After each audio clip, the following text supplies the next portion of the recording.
So above anything else, I want to respect your time. So if you came here, clicking on this video, trying to find a legitimate, super solid strategy guide, maybe another creator would serve you better, but I am a new content creator who is trying to get into the scene, and I've had problems with just jumping into the deep end and actually making the content, so I've been wanting to do this for a long time. So yeah, so if you want to continue with the video, then I'd love it if you watched it. Boom.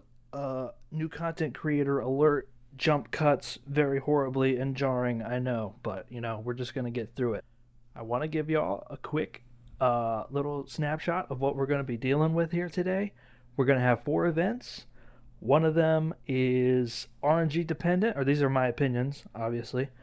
One is RNG dependent, one is a freebie, and maybe with a little bit of RNG. 3 is just a pain in the fucking ass.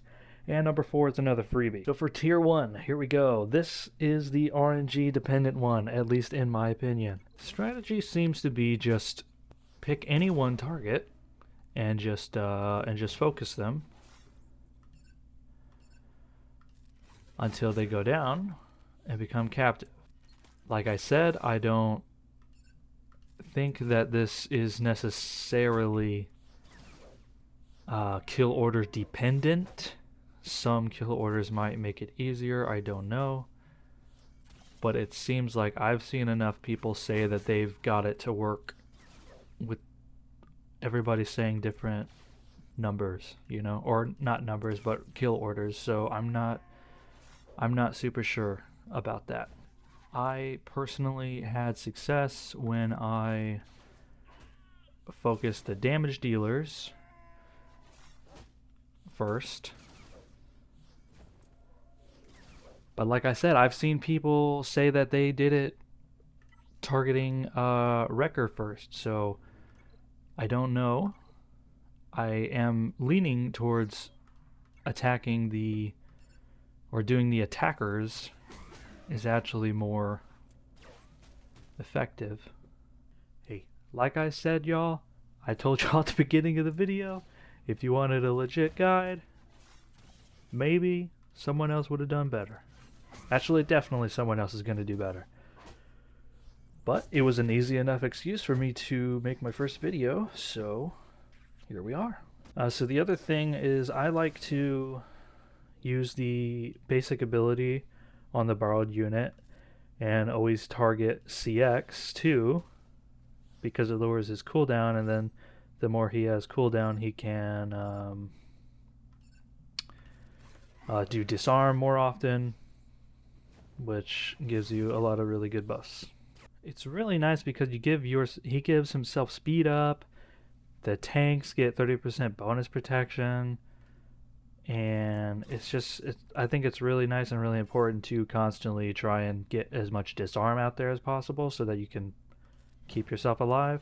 I'm not sure I really want to go over the mods just because, and I don't know if this is a popular take or a wrong take or whatever, but it's seeming like we're past the days of oh, you can get by, or like you can do this event with like really shitty characters and mods. It's like you should approach these with the expectation of you're gonna have to put a decent level investment into them, and just go on SWGOH.gg and look up the best mods that they have, or like what the majority of the player base is like putting on there. It's obviously not perfect. No data set like that is going to be 100% perfect, because the mass is not always right.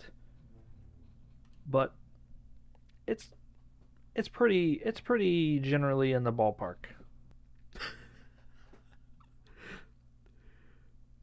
Okay, you know what, man? I think it's funny, so I'm going to keep this in as I'm recording this. My camera has a eye contact AI feature. So I'm like, I'm like writing like this like short kind of script to try and help me uh say what I'm gonna say here. And so I thought with this eye contact filter, I could actually look somewhere else, read the script, and then the filter will like keep me in eye contact with you. But I can't decide if I want to use it. It looks weird, I think. Okay, I am looking at you now. I'm gonna kind of my eye contact's gonna go all over the place. I'm gonna see how it like corrects it. I don't know. I can't tell if it looks good or not. It looks a little uncanny valley, but yeah. So let me know how that goes. All right, we're just gonna get through this part. Also, secondary heads up, I'm bad at reading scripts, so we're gonna cringe through this together. And that's battle one. So on my second try, I cleared that while recording the video, but when I did it the first time, it actually took me a while, I think, due to RNG, because the enemy Bad Batch was really focusing on my units and not splitting up the damage, so their damage just ramped up and killed me. I'm not, like I said, I'm not the expert. If you want a real guide, maybe someone else is gonna make a better one, or definitely someone's gonna make a better one. But in my opinion, that one's just RNG and a slog. You're just gonna have to run it a couple times. Man, y'all are troopers for sticking with me, because I know this video is gonna be shot out of order, and I'm gonna be doing all these cuts, and it's probably gonna be a mess. But hey, if you're here, thanks. Thanks for watching my first video. I really appreciate it. Let me know. Let me know if you're here. Say, Foundling, I love you so much. You're my favorite YouTuber ever. In the comments if you made it this far. Now, battle number 2 is the gimme battle, the freebie battle, at least in my opinion. I know that mine is Relic 9. I 100% promise you that you can do this with Relic 5, and I don't think there's a whole lot of strategy to it. In fact, there's something about this that, unless I'm crazy or blind, it doesn't make any sense. So the part that I don't get about it says here that Gray can inflict speed down, which enables additional effects for his team and prevents Depa from counterattacking. Dispelling this through strategic play will help secure victory. Okay, that makes sense. You need to be able to counterattack in this to kill the enemy clone troopers, and when you kill them, you lose 5 stacks, so you're trying to kill them as much as you can, so being able to counterattack is really important. And it says dispelling it. It says dispelling it will be like a strategic focal point for how you do this battle. Depa Balaba does not have any way to dispel that. So what are you talking about? And this is the part I'm scared about. Because, I mean, I've went through it a bunch of times, and unless I am somehow missing it every single time I go through it, there is no way for her to dispel speed down. And there's not really any way to sort of avoid getting it through mechanisms like ability block or timing foresight with their special abilities, because Gray puts speed down on his basic and his special ability. So there's no right, because if it was only on one, then you could be like, oh well, the strategy is to time your foresight when he's gonna use his special ability, so that then it goes on cooldown and then you have enough time to get your foresight ability back up. No, it doesn't matter, because he's got it on both. So basically, all you gotta do is attack the clone troopers on the side until you win. See, it's like, okay, I have speed down, so I can't counterattack. That stinks. I can't do anything about it. Now, like I said, I know mine's Relic 9, so when I did it initially, she's not one-shotting the clone troopers when she's counterattacking, but they just don't deal enough damage to you for it to matter. I wanted to double check this because I was like, well, maybe depending on how long the speed down lasts on the different abilities, maybe that would make a difference, but nope. They both inflict speed down for 2 turns. I don't think there's really much to struggle with on this one. All right, and there you go. And that's tier 2. Like I said, I think that's a freebie. I'm really not sure how you're going to lose that unless your character's not invested into well enough.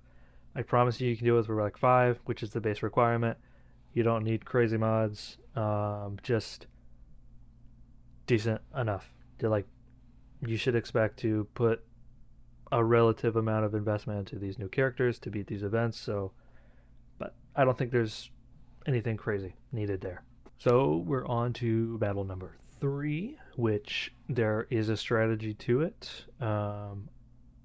This is the one I know of. This is the one I've heard people using. So the whole gimmick of this one is you need Kanan Jarrus to reach 10 stacks of Kanan's Will, and he gets a stack of Kanan's Will when he uses a special ability. The thing is, when he ends his turn, he gains ability block, and the only way to dispel his ability block so that he can use his special abilities is to use Temple Guard's first special, the AoE one that normally ability blocks people. In this event, actually unability blocks people. These jump cuts are gonna be crazy. And so your Temple Guard is, all of his abilities are actually gonna have an additional effect that are not present in his normal kit. And we can read about that in the game. So on his basic, he will recover 10% health and protection per instance of damage. And remember that when he's taunting, he attacks a second time, and if they have defense down, he attacks a third time. So it's really important that you use that when you're low, because you're going to potentially heal up 30% health and protection whenever you use your basic. His first ability is going to be what you're using to remove ability block, which is going to be, the whole mechanic of the battle. His second special is going to be inflicting daze for 1 turn, which I don't think is really all that important. In fact, usually it doesn't land anyways, so not that important. But so the whole gimmick that I've been using and what I've hear other people using as well is when you're healthy, you're gonna dispel his ability block so that he can use a special, and that is going to be what gets him Kanan's Will so that you can win the battle. In this event, Kanan hits damn hard compared to his in-game counterpart. So you're going to have to make sure that your Temple Guard is beefy enough to survive. And so basically, I would recommend never letting him loose by removing his ability block unless you are full health. At least full health. I would say to use your taunt whenever you can because it gives you critical avoidance up, and when you have critical avoidance up, it doubles the additional critical avoidance and defense that you get per relic amplifier based on his unique. Then you're just going to heal up to at least full health. I would say it's not really worth risking it if you're not full health, because doing this whole spiel can take a bit of time, so I don't want to drop a battle because I got cocky. So I just play it safe and make sure that I am at least 100% health, or as close as I can possibly get to it before I let him loose. Because like I said, he hits hard, and now that he's smacked me down, get the taunt, because you become significantly tankier while you're taunting. So if you're not full health, I would say use a taunt. And now we're at this dance again so that I can heal up to 100% health before I unleash him again, and it's just gonna have to be a couple rounds of you taunting and then using your basic attack to heal up before you unleash him. And there we go.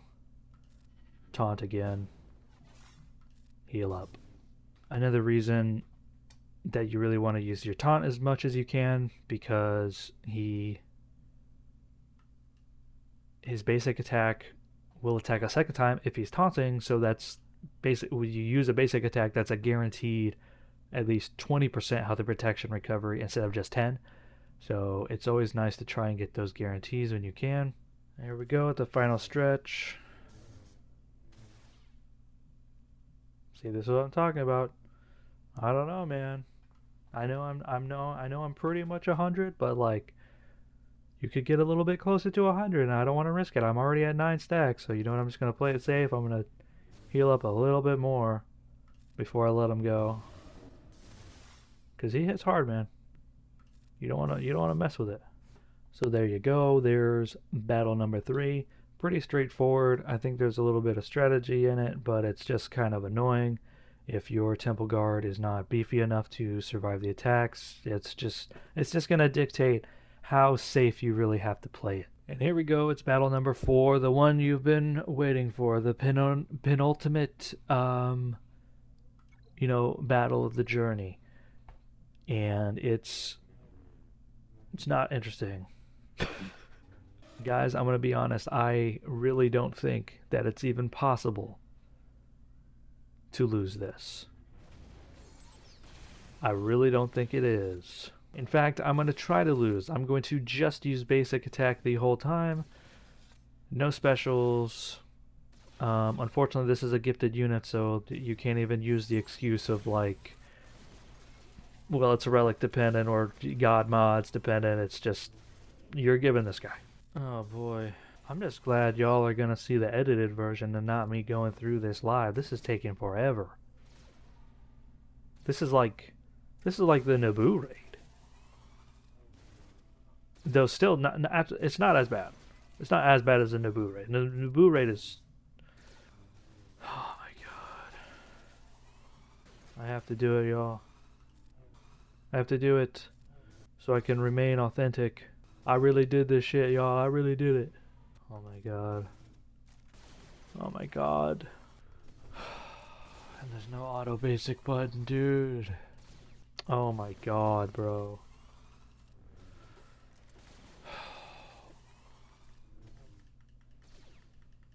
Oh no, this is taking forever, dude. All right, well, there you go. I'm not gonna lie. I did it. I did basic only the whole battle. I am. All right. I'm gonna say it. I'm gonna go 10 toes in on this. You can't lose that battle. It's not possible. Holy shit! This is an hour and 20-minute recording. That's how long it took me to make this video, and it's gonna be total poopy. It's gonna be edited horribly. Oh my god. And now I have to, like, I'm not good at editing.